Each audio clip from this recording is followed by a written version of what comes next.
तो hello what's up video, कैसे हैं आप सभी लोग। आप लोग का बहुत बड़ा स्वागत है हम लोग की इस न्यू वीडियो में, जहाँ पर हम लोग बात करने वाले हैं चेनसो मैन के मेन कैरेक्टर दांजी की दर्दनाक बैक स्टोरी के बारे में। इस वीडियो शुरू करने के पहले अगर अभी तक आप लोग ने हम लोग के चैनल को सब्सक्राइब नहीं किया तो प्लीज सब्सक्राइब कर दो, साथ ही साथ इस वीडियो को लाइक भी कर दो, क्योंकि आपको इस चैनल पे ऐसे कंटेंट देखने को मिलते हैं। तो चलिए इस वीडियो को शुरू करते हैं। चेनसो मैन के यूनिवर्स में दांजी की जो कहानी है वो काफी ज्यादा ही दर्दनाक हादसे से शुरू होती है, जहाँ पर उसके पैदा होने के कुछ समय बाद ही उसकी मम्मी और पापा दोनों की डेथ हो जाती है, जहाँ पर उसकी मम्मी एक हार्ट डिजीज से मारी जाती है और उसके पापा ने सुसाइड कर ली होती है, क्योंकि उसके पापा के ऊपर बहुत सारा कर्जा रहता है। फिर एक दिन जब दांजी अपने पापा की ग्रेव पर खड़ा होता है, वहाँ पर एक याकुजा नाम का बंदा रहता है अपनी कार में, जो कि उससे कह रहा होता है कि अगर तुमने इस मंथ की पेमेंट नहीं की तो मैं तुम्हें मार दूंगा। यहाँ पर दांजी उससे भीख भी मांगता है, बट यहाँ पर याकुजा दांजी की थोड़ी भी परवाह नहीं करता और उससे कहता है कि अगर तुमने कल तक 7,000 ग्रैंड जमा नहीं किए तो मैं तुम्हारे पीसेस करके बेच दूंगा, और वो वहां से चला जाता है। उतने में दांजी को दिखता है एक चेनसो डेविल। दांजी उस चेनसो डेविल को देखकर ऐसा कहता है कि अगर तुम्हें मुझे मारना है तो मार दो,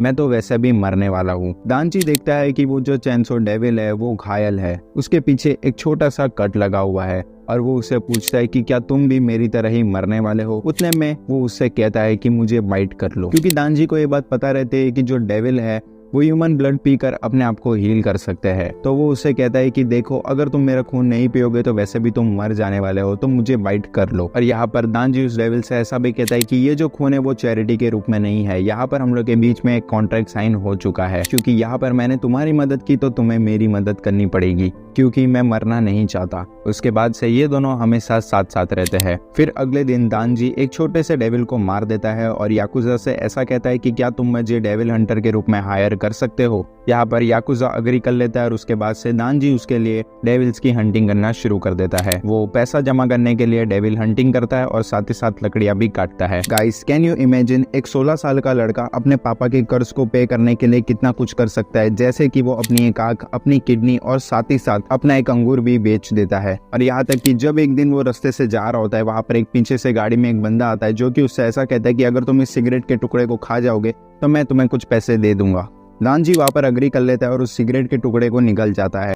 वहाँ पर वो आदमी हंसने लगता है और उससे पैसे देके वहाँ से चला जाता है। बट यहाँ पर दांजी इतना भी बेवकूफ नहीं रहता है, वो सिर्फ ब्लफ कर रहा होता है। असलियत में उसने उस सिगरेट के टुकड़े को नहीं खाया रहता है, जिसकी मदद से कम वो 3 दिन का खाना तो खा सकता है। दांजी पोचिटा को एक दिन ये बात बता रहा होता है कि मैंने लोगों को देखा है कि वो लोग ब्रेड पर जाम लगाकर खाते हैं, बट शायद उसका ये जो ड्रीम है वो हमेशा ड्रीम ही रह जाएगा, और उसे ऐसा भी लगता है कि वो अपने पापा के कर्ज को पे करने से पहले ही मर जाएगा। दांजी ऐसा भी सोचता है कि शायद वो सिंगल में मर जाएगा, क्योंकि कोई भी लड़की को वो इस घर में तो ला नहीं सकता, और साथ ही साथ उसके पास इतने पैसे भी नहीं होते कि वो किसी लड़की को डेट कर सके। एक रात को दांजी को बहुत ज्यादा भूख लग रही होती है, जिसकी वजह से वो सो भी नहीं पाता है। तभी वो अपने पापा के कर्ज के बारे में सोचता है, जो कि उस फीलिंग को और वर्स्ट बना देती है। और वो ऐसा भी सोचता है कि अगर आज मुझे रात को नींद आ गई तो मैं ये सपना देखना चाहूंगा, मैं ब्रेड पर बहुत सारा जाम लगाकर खा रहा हूँ तुम्हारे साथ ही साथ मेरे साथ एक लड़की होगी, पोचिटा मैं तुम्हारे साथ गेम्स खेलना चाहता हूँ, और फिर उस लड़की के हाथों में ही सर रखकर सो जाऊंगा। और फिर वो पोचिटा को ऐसा कहता है कि कितना अच्छा ड्रीम है ना। और उतने में दांजी खांसना शुरू कर देता है और उसकी खांसी में से खून निकलना शुरू हो जाता है। और उतने में दांजी पोचिटा से ऐसा कहता है कि मेरी मम्मी एक हार्ट डिजीज से मर चुकी थी, शायद ये उसका ही नतीजा है। उतने में बाहर याकुजा आता है और दांजी से ऐसा कहता है कि तुम्हें एक और डेविल को मारना है। वो दांजी को अपने साथ एक अबेंडेंट फैक्ट्री में लेके जाता है। अब जैसे याकुजा और दांजी इस अबेंडेंट फैक्ट्री में पहुंचते हैं, याकुजा अचानक दांजी को थोड़ा टीस करना शुरू कर देता है, और उतने में पीछे से एक आदमी दांजी के ऊपर वार कर देता है, जिसकी वजह से वो बहुत ज्यादा घायल हो जाता है और साथ ही साथ पोचिटा भी घायल हो जाता है। तब दांजी को ये बात पता चलती है कि याकुजा ने एक डेविल के साथ मिलकर उसको बिट्रे किया है। उतने में याकुजा ऐसा कहता है कि हमें स्ट्रांग होना है, क्योंकि हमें बहुत सारे पैसे चाहिए। तो मैंने भी एक डेविल के साथ डील की है, जैसा कि तुमने की है दांजी। यहाँ पर याकुजा ऐसा कहता है कि हमें डेविल की पावर चाहिए और उस डेविल को डेविल हंटर चाहिए, जहाँ पर वो डेविल दांजी से ऐसा कहता है कि ये जितने भी यहाँ पर लोग हैं वो काफी ज्यादा ही डम है, काफी ज्यादा ही स्टूपिड है, क्योंकि इन्हें सिर्फ पावर चाहिए, इन्हें सिर्फ काफी ज्यादा ही ताकतवर बनना था, क्योंकि इन्हें सिर्फ डेविल की पावर चाहिए थी, जिसके लिए ये लोग मेरे सर्वेंट्स बनने के लिए भी तैयार हो चुके थे। और मैंने इन्हें पावर के रूप में एक ज़ॉम्बी बना दिया है क्योंकि मैं एक ज़ॉम्बी डेविल हूँ। वो दानजी से ऐसा भी कहता है कि डेविल हंटर हमें मारता है, इसलिए मैं डेविल हंटर से काफी ज्यादा ही हेट करता हूँ और इसलिए आज मैं तुम्हें यहाँ पर मार दूंगा। वो ज़ॉम्बी डेविल बाकी के ज़ॉम्बीज को ऐसा कहता है कि इसे काट डालो और इसके पीसेस को डस्टबिन में फेंक दो। दानजी यहाँ पर पहले से ही काफी ज्यादा घायल रहता है और वो ऐसा सोच रहा होता है कि मैं सिर्फ एक अच्छे ड्रीम के बारे में, एक अच्छे नॉर्मल लाइफ के बारे में सोच रहा था और उसे ऐसा लगता है कि शायद ये लोग उस ड्रीम को पूरा नहीं होने देंगे। वो लोग दानजी को पीसेस में काट देते हैं और फेंक देते हैं एक डस्टबिन में, जहाँ पर दानजी मर जाता बट उसका थोड़ा सा खून जाकर लग जाता है पोचिटा के मुंह पे, जिससे पोचिटा जिंदा हो जाता है। जहाँ पर फ्लैशबैक में हम लोग को ये दिखाया जाता है कि दानजी पोचिटा से ऐसा कह रहा होता है कि शायद कभी ना कभी मैं डेविल से लड़ते हुए अपनी जान गंवा बैठूंगा और उससे ऐसा भी कहता है कि अगर मेरे साथ ऐसा हो गया तो तुम क्या करोगे पोचिटा, शायद तुम भी मेरे साथ मार दिए जाओगे या तो फिर कभी ना कभी कोई डेविल हंटर तुम्हें ढूंढ लेगा और तुम्हें मार देगा। और दानजी पोचिटा से ऐसा भी कहता है कि उसने सुना हुआ है कि जो डेविल्स रहते हैं वो टेक ओवर कर लेते हैं डेड बॉडीज को, और वो उससे ऐसा भी कहता है कि अगर पोचिटा तुम ये कर सकते हो तो मैं तुम्हें मेरी बॉडी देने के लिए तैयार हूँ, और अगर मैं मर जाता हूँ तो तुम इस जगह को छोड़ देना और एक अच्छी सी नॉर्मल लाइफ जीना, और अगर तुम मरे भी तो एकदम नॉर्मल मौत मरना। बस यही मेरा ड्रीम है तुम्हारे लिए। बट यहाँ पर जो पोचिटा रहता है वो अपने आप को दानजी का हार्ट बना देता है और दानजी को पूरी तरीके से ठीक कर लेता है। उतने में दानजी को एक छोटा सा ड्रीम आता है जहाँ पर उसे पता चलता है कि पोचिटा ने उसकी बॉडी के ऊपर टेक ओवर कर लिया है।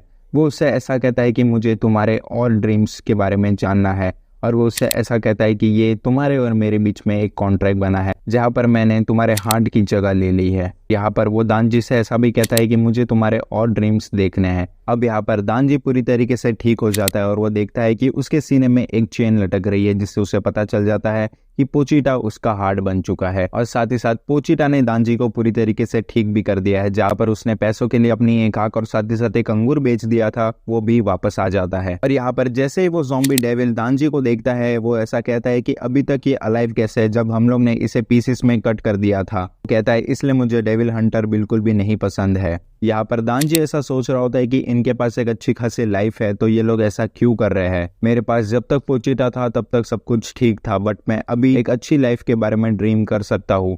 ये लोग ऐसा क्यों करना चाहते हैं। तब दानजी को एक ख्याल आता है कि सबके अपने अपने ड्रीम होते हैं तो इस चीज में कोई भी गलत नहीं है, बट वो ऐसा कहता है कि अगर ये लोग मेरे बीच में आएंगे तो मैं इन्हें नहीं छोड़ूंगा। और यहाँ पर दानजी चेन खींचता है और हम लोग को पहली बार दिखाया जाता है चेनसो मैन, जहाँ पर दानजी काफी ज्यादा गुस्से में रहता है और वहां पर एक एक ज़ॉम्बीज को मार देता है। और उसके बाद सारे ज़ॉम्बीज को खत्म करने के बाद वहां पर पहुंचती है माकीमा अपने 2 बॉडीगार्ड के साथ। उतने में माकीमा ऐसा कहती है लगता है यहाँ पर सब कुछ खत्म हो चुका है, बट उतने में उसका दूसरा बॉडीगार्ड ऐसा कहता है कि नहीं, वहां पर कोई ना कोई अलाइव है। उतने में माकीमा दानजी के पास जाकर खड़ी हो जाती है और उससे ऐसा कहती है कि तुम थोड़े से स्ट्रेंज हो, तुम्हारे अंदर से स्मेल डेविल की और साथ ही साथ ह्यूमन की बिल्कुल भी नहीं आ रही है, तुम थोड़े अलग हो। और यहाँ पर दानजी गिरते हुए ऐसा कहता है कि मुझे पकड़ लो। उतने में जो माकीमा रहती है वो दानजी को हक कर लेती है, जिसकी वजह से दानजी ह्यूमन फॉर्म में वापस आ जाता है। उतने में पीछे से एक बॉडीगार्ड उससे ऐसा कहता है कि क्या इसके ऊपर एक डेविल ने टेक ओवर कर लिया है। और उतने में माकीमा उससे ऐसा कहती है कि नहीं, तुम सिर्फ उसके फेस को देखकर ये नहीं कह सकते कि उसे टेक ओवर कर लिया गया है। उतने में माकीमा दानजी से ऐसा कहती है कि मैं यहाँ पर ज़ॉम्बी डेविल को मारने आई थी क्योंकि मैं एक ऑफिशियल डेविल हंटर हूँ। माकीमा यहाँ पर दानजी को 2 चॉइस देती है। वो उससे ऐसा कहती है कि मैं तुम्हें मार सकती हूँ क्योंकि तुम एक डेविल हो,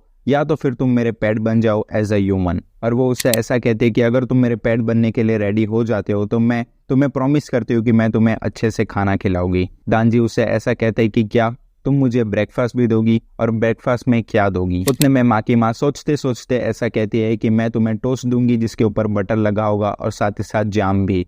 मैं तुम्हें सलाद, कॉफी और साथ ही साथ कभी कभी डेजर्ट भी दूंगी। दानजी कहता है कि ये तो काफी ज्यादा अच्छा लग रहा है, यही तो जन्नत है। इसके बाद माकीमा दानजी को अपने साथ लेके जाती है और यहाँ से दानजी की एक न्यू लाइफ शुरू हो जाती है। तो गाइस यही थी दानजी द चेनसो मैन की बैक स्टोरी इन डिटेल, जहाँ पर हम लोग ने उसके बॉन्ड से लेकर उसकी न्यू लाइफ तक सारी डिटेल्स को कवर किया। अगर आप लोग को ये वीडियो अच्छी लगती है तो प्लीज इस वीडियो को लाइक कर देना और साथ ही साथ चैनल को सब्सक्राइब करना बिल्कुल भी मत भूलना, क्योंकि बहुत ज्यादा मेहनत लगती है। तो मिलते हैं अगली वीडियो में, तब तक के लिए बाय बाय, टेक केयर, जय हिंद, जय भारत।